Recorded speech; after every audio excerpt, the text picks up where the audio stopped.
कु. स्नेहा पाटील यांना जैवतंत्रज्ञान विषयातील पीएचडी प्रदान. चंदगड तालुक्यातील निट्टूर येथील कु. स्नेहा रामचंद्र पाटील यांनी जैवतंत्रज्ञान या विषयात पीएचडी पदवी संपादन करून शैक्षणिक क्षेत्रात उल्लेखनीय यश मिळविले आहे. स्नेहा हिने अल्झायमर रोगाच्या उपचारासाठी प्रभावी औषधी वनस्पतींचे जैवतांत्रिक विश्लेषण केले.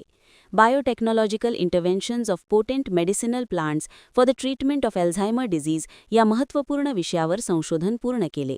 हे संशोधन शिवाजी विद्यापीठ कोल्हापूर येथील जैवतंत्रज्ञान विभागात पूर्ण करण्यात आले. या संशोधन कार्यासाठी त्यांना मार्गदर्शक प्राध्यापक ज्योती पी. जाधव यांचे मोलाचे सहकार्य लाभले. स्नेहा पाटील यांच्या संशोधनात अल्झायमर रोगाच्या उपचारासाठी औषधी वनस्पतींमधील जैवसक्रिय घटकांचा अभ्यास करून त्यांच्या संभाव्य उपयोगाचे वैज्ञानिक मूल्यमापन करण्यात आले आहे. त्यांच्या या यशाबद्दल सर्व स्तरांतून त्यांचे अभिनंदन होत असून त्यांनी विद्यापीठासह कोल्हापूर जिल्ह्याच्या शैक्षणिक क्षेत्राच्या मानात भर घातली आहे. महान कार्य न्यूजसाठी चंदगडहून प्रकाश ऐनापुरे.